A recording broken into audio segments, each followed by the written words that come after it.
Lakshmi Srinivasa jewelleries proprietors Duggi Srinivasarao, Duggi Abhinay, IT hub ఎదురుగా Yellandu cross road, Khammam.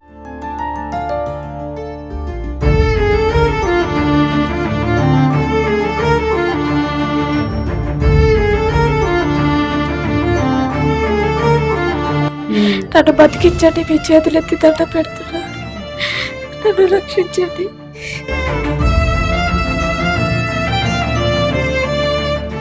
Welcome to Suman TV Khammam. ఈరోజు మనం ఖమ్మం జిల్లా కూస్మంచి మండలం పాలేరు గ్రామంలో ఉన్నాము. ఇక్కడ సుజాత అనే ఒక యువతి 2018 నుంచి గుండె సమస్యతో బాధపడుతుంది. తను ఆర్థికంగా చాలా వెనుకబడి ఉన్నానని, భర్త కూడా ఏదో చిన్న పనులు చేసుకుంటూ ఇంటిని వెళ్ళతీస్తున్నారు. తనకు కనీసం మందుల కోసం కూడా డబ్బులు లేవని చెప్పేసేసి మనతో తన గాథని విన్నవించుకుంది. అంతేకాకుండా తను ఎన్నో ఆరోగ్య సమస్యలతో బాధపడుతుందని, తనకు ఒక కొడుకు ఉన్నాడు. తను కూడా ఒక గవర్నమెంట్ కాలేజ్లో ఇప్పుడు ఇంటర్ ఫస్ట్ ఇయర్ చదువుతున్నాడు. సో తనకి ఆపరేషన్ అవసరమని డాక్టర్లు చెప్పారు. దానికి కావాల్సిన అమౌంట్ అనేది తనకి ఎవరైనా వచ్చి సహాయం చేస్తారేమో అన్న ఉద్దేశంతో మన సుమన్ టీవీని సంప్రదించింది. చెప్పండి, మీ పేరు అని, మీ వయసు? నా పేరు సుజాత అండి, నా వయసు 40 సంవత్సరాలు. ఓకే అమ్మా, నీకున్న అసలు ఆరోగ్య సమస్య ఏంటనే చెప్పమ్మా. కోలు పడ్డది, రక్తం కలుస్తుందని అన్నది. అందుకే నేను మిమ్మల్ని ఆశ్రయించాను మేడం. ఎప్పటి నుంచి ఈ సమస్య అనేది నీకుంది? 2018 నుంచి. దానికి సంబంధించిన మందులు కానీ ఏమైనా వాడుతున్నారా? ఏ హాస్పిటల్లో చూయించుకుంటున్నారు? మెడికల్ ఈ హాస్పిటల్కే వెళ్ళాను. ఈ హాస్పిటల్కి వెళ్ళి చూయించుకుంటున్నాను, మందులు వాడుతూనే ఉన్నాను. ఎన్ని ఇయర్స్ నుంచి వాడుతున్నారు మందులు? 2018 నుంచి వాడుతున్నాను మేడం. ఓకే, ఇప్పుడు 2018 నుంచి మందులు వాడుతున్నారు. ఏమైనా రికవరీ అనేది ఏమైనా ఉందా? ఏం లేదు మేడం, అట్టనే ఉంది నాకు. అందుకే నేను అసలు డాక్టర్ ఏమన్నారు? ఆ సమస్యని ఎప్పుడు గుర్తించారు? అంటే మీరు మెడిసిన్స్ ఎలా తెలిసింది మీకు గుండె జబ్బు వచ్చింది, ఆయాసం వస్తుందని హాస్పిటల్కి వెళ్ళాం. హాస్పిటల్కి వెళ్తే గుండె టెస్ట్ చేయించుకోమ్మా అని చెప్పారు. చెప్తే గుండె టెస్ట్ చేయించుకుంటే అప్పుడు తెలిసిందనమాట, గుండెకు హోల్ ఉంది, ఇది ప్రాబ్లం అమ్మా, ఒకసారి మీరు హైదరాబాద్ వెళ్ళండి అని చెప్పారు. చెప్తే హైదరాబాద్ వెళ్ళి చూయించుకొని వచ్చాను. ఇక అది 2018లోనే చూయించుకున్నారు. ఇదంతా 2018లో చూయించుకున్నాను. మరి అప్పటి నుంచి ఎందుకు డాక్టర్ తోటి ఆపరేషన్ అవి చేయించుకోలేకపోయారు? అంటే అప్పుడు కొన్ని రోజులు మందులు వాడాలమ్మా, ఇప్పుడు గుండె వీక్ ఉంది, చేయించుకోవడానికి వీలు పడదు అని చెప్పాడు మేడం. అందుకే నేను చేయించుకోలేకపోయాను అప్పుడు. ఆర్థికంగా మీ పరిస్థితి ఏంటంటే, మీరు ఇంట్లో ఏం చేస్తారు? మీ భర్త ఏం చేస్తారు? ఆయన ఆర్ఎంపీ డాక్టర్ మేడం. ఆయన పోయి తెస్తేనే మాకు వెళ్తుంది, ఆయన పోయి తెచ్చి ఇస్తేనే మాకు వెళ్తుంది. ఆ ఇల్లు కిరాయిలు, ఇంట్లోకి బియ్యం లేకనే మీకు కంట్రోల్ బియ్యం తిని ఉంటున్నాం మేడం. ఏమైనా ఆస్తులు, ఇల్లు, పొలాలు? ఏం లేవు మేడం, ఏం లేవు, బీదోళ్ళం. ఈ పిల్లలు ఎంతమంది అమ్మా? ఒక్కడే బాబు మేడం. ఓకే, ఏం చేస్తాడు బాబు? Inter first year. ఓకే, ఎక్కడ చదువుతున్నాడు? ఖమ్మంలో. ఓకే, అయితే ఇప్పుడు నువ్వు డాక్టర్ని కలిస్తే డాక్టర్ నీకు టెస్టులు చేశారు, హోల్ ఉందని చెప్పారు. ఇప్పుడు ఆపరేషన్ కోసం ఇప్పుడు ఇబ్బంది అంతా ఆర్థిక సమస్యలు. ఆపరేషన్ కోసమే మేడం, ఇబ్బంది అంతా ఆపరేషన్ కోసమే. ఆరోగ్యశ్రీ ఉంటుంది కదా, మరి ఆపరేషన్ శ్రీ కార్డులో చెల్లదన్నారు మేడం. చెల్లదన్నారా? చెల్లదే అని అన్నారు. నేను పోయింది ప్రైవేటు, గవర్నమెంట్ కాదు. ప్రైవేటు కాబట్టి ఇల్లు ఇక్కడ చెల్లదమ్మా అని చెప్పారు. మరి ఒకసారి గవర్నమెంట్ హాస్పిటల్లో చూయించుకోకపోయారా? ఏమో వెళ్ళలే మేడం, ఇంతవరకు నేను వెళ్ళి చూయించుకున్నది లేదు అక్కడికి. ఎంతమంది డాక్టర్స్ ని కన్సల్ట్ అయ్యారు మీరు ఇప్పటిదాకా? ఒక్కరి సార్ నేను నితిన్ అన్నారు, సార్నే కన్సల్ట్ అయినా, ఆ సార్ దగ్గరికే వెళ్ళాను నేను. ఏమన్నా అంటే ఆయన అక్కడే ఆపరేషన్ చేయాలి అని అన్నారా? టెస్టులు కూడా అక్కడే అన్నారా? టెస్టులు అక్కడే, ఆపరేషన్ అక్కడే, అన్ని అక్కడే అన్నారు. అంటే ఆపరేషన్ అంటే ఆరోగ్యశ్రీ కార్డులో వస్తుందమ్మా, ఈ టెస్ట్ ఒకటే చేయించుకోవాలి ఇక్కడ అని చెప్పాడు. సో ఇప్పుడు నీకు టెస్టులు చేయించుకోవడానికి ఏం టెస్టులు వాళ్ళు చెప్పింది? Angiogram madam. యాంజియోగ్రామ్ టెస్ట్ చేయాలని అన్నారు. దాంతో పాటు ఇంకేమైనా టెస్టులు చెప్పారా? టెస్ట్ అనలే మేడం, అదొకటే చేయాలి అని అన్నారు. సుమారుగా ఖర్చు ఎంత అవుద్దన్నారు? సుమారుగా 50,000 అవుతుంది అన్నారు మేడం. 50,000 అంటే ఆ టెస్ట్ అదొక్కటే టెస్టా, లేకపోతే ఇంకా వేరే ఏమైనా టెస్ట్లు అన్నారు? మేడం మా దారి ఖర్చులకు ఈ టెస్ట్ కు 35,000, మా దారి ఖర్చులకు అన్ని ఒక 50,000 అవుతాయి అని చెప్పారు. ఆపరేషన్ మాత్రం ఆరోగ్యశ్రీ మీద చేస్తా అన్నారు. చేస్తామని అన్నారు. మీ సమస్యని ఇంకా ఎవరితోటైనా చెప్పుకున్నారా? అంటే ఇప్పుడు మీ ఊర్లో ఉన్నటువంటి పెద్దలకు కానీ ఎవరికైనా మీరు ఇప్పుడు సీఎం రిలీఫ్ ఫండ్ అని అవన్నీ ఉంటాయి కదా, దేనికైనా అప్లై చేసుకున్నారా? చేయలే మేడం, ఎవరు చెప్పలేదు నేను అసలు. ఎందుకని మరి అది ఎందుకు మీరు ట్రై చేయలేదు? ఏమో మేడం, ఎవరు హెల్ప్ చేస్తారు ఈ రోజుల్లో? ఎవరి పరిస్థితి చూసినా అట్టే ఉందని. ఆహా! అలా కాదమ్మా. ముందు మనం ప్రయత్నించాలి కదా! ప్రయత్నిస్తేనే కదా తెలిసేది.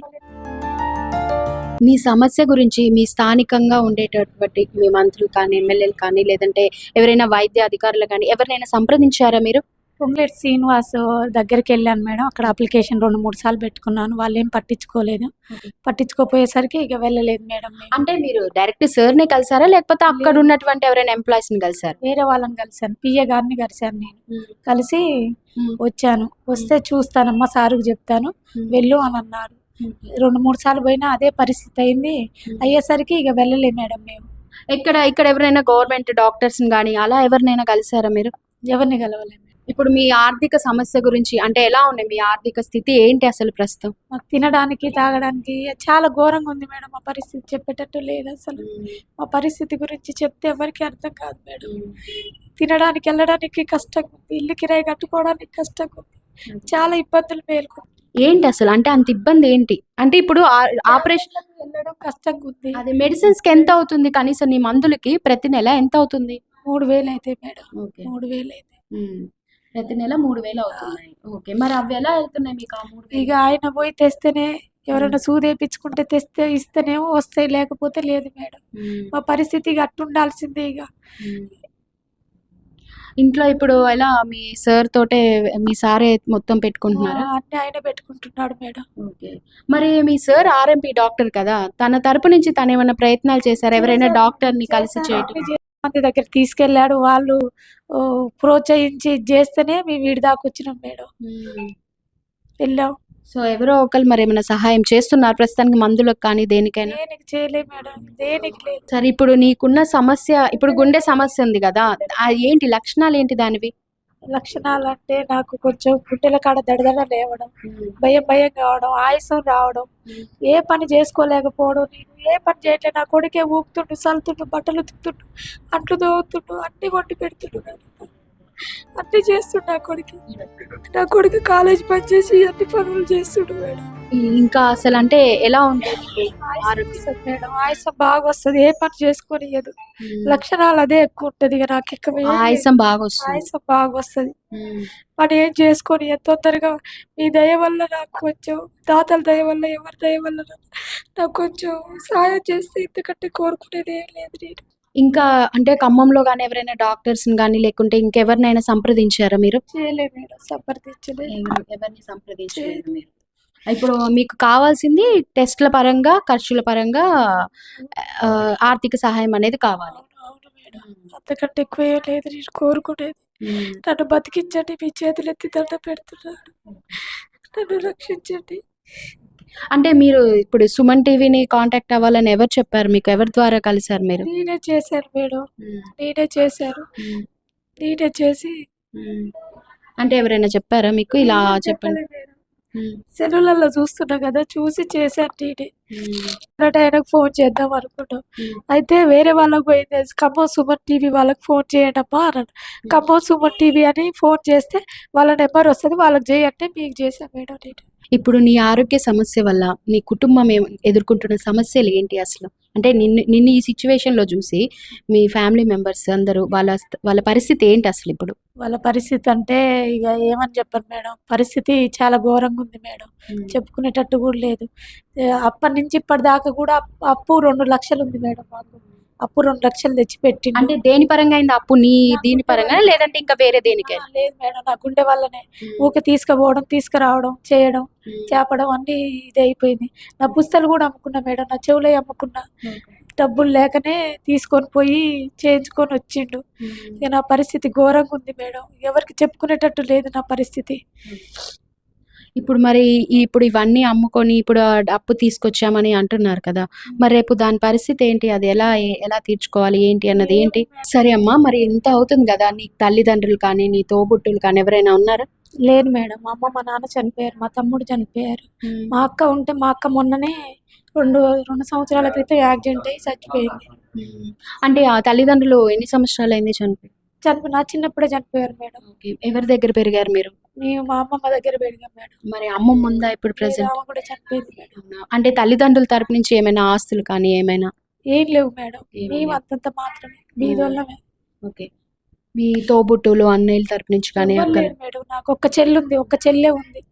ఆ చెల్లి అంతంత మాత్రమే బతుకుతుంది. ఆమె కూడా సరే, మరి మీ భర్త తరపున అత్తగారు కానీ మామగారు కానీ వాళ్ళ తరపు వాళ్ళ నుంచి అంతంత మాత్రమే మేడం. వాళ్ళు ఉన్నారా? అత్తగారు మామగారు ఉన్నారు. వాళ్ళు ఎక్కడ ఉంటారు? ఒక పోల్మల్లలో ఉంటారు మేడం. ఓకే, మరి వాళ్ళు ఏమైనా సహాయం చేయడానికి ముందుకు రాలేదా? సాయం అంటే ఇక 1000-2000 అయితే చేయగలుగుతారు, కానీ ఇన్ని డబ్బులు అంటే చేయలేరు మేడం. వాళ్ళు కష్టం చేసుకొని బతుకుతారు. వాళ్ళు ఏం పనులు చేస్తున్నారు? వాళ్ళు కూలినాలు పనికే పోతారు మేడం. పొలాలు ఏమైనా ఆస్తి? లేవు, అసలు ఏం లేవు. వాళ్ళు బయట వాళ్ళ దగ్గరికి వెళ్తారు. ఓకే, మరి చెల్లి వాళ్ళు ఏం చేస్తారు? చెల్లి హస్బెండ్? వ్యవసాయమే చేయాలి, వాళ్ళది కూడా అదే మేడం. మరి చెల్లి నుంచి ఏమైనా ఆర్థిక సహాయం? వాళ్ళు అంతే మేడం, కష్టం చేసుకుంటే బతికే వాళ్ళు. అందరూ కూలి పనులు చేసుకుంటూ ఉండేవాళ్ళే అన్నమాట.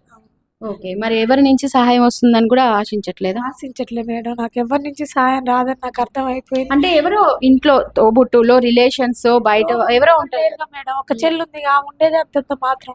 ఆమె నేను ఆశించలేను, ఆమె చేయలేదు కూడా. సరే అమ్మా, ఇప్పుడు చివరిగా అసలు నువ్వేం ఆశిస్తున్నావు? సుమన్ టీవీ ద్వారా నాకు కొంచెం మంచి చేస్తారేమని ఆశించి నేను ఫోన్ చేశాను మేడం.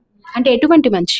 మంచి అంటే నాకు కొంచెం టెస్టులకు సహాయం చేస్తారని, ఈ టెస్ట్కు సహాయం చేస్తారేమని నేను ఆశించి మీకు ఫోన్ చేశాను మేడం. సహాయం చేద్దామని కోరుకున్నా సార్.